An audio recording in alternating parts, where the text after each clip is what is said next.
काछी फेरि इभन हट्नु उता जाऊ पहिला उता जाऊ न पहिला मामुको टर्न होइन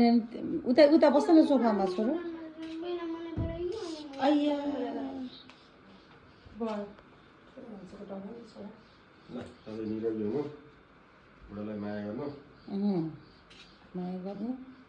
परिवारको हेरचाह गर्नु ल तपाईँ अब आज भयो एकैछिन फेरि ढोक त फेरि यस्तो गरौँ न अलि यस्तो मेरो छोरा अलि स्ट्यान्ड राम्रोसँग बस मेरो छोरा के भयो त आयो के भयो त साइडमा अच्छा मजा पढोस् ड्याडले भनेको मान्ने मामुले भनेको मान्ने ह्यान्डराइटिङ एकदमै राम्रो होस् भगवान् राम्रो गराइदिनु मेरो छोराको ह्यान्डराइटिङ यो ढोग्नु पर्यो नि पापालाई जी गर्छियो अनि दक्षिणा दिस्यो सोलाई 500 रुपैयाँ दिस्यो ओ माय गॉड 500 सेलाई ल ढोगी पनि दिने ल अरे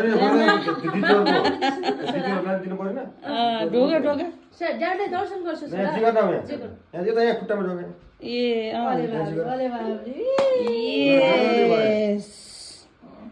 God bless you. अब मामुलाई दिने हो सर मामुलाई आइसु सोला भयो सक्यो ठीक है अब यति छिटो टिका त कसैको हुँदैन ल सानो परिवार हो त्यहाँ राख अब यसलाई एउटा ब्याग दिनु पर्यो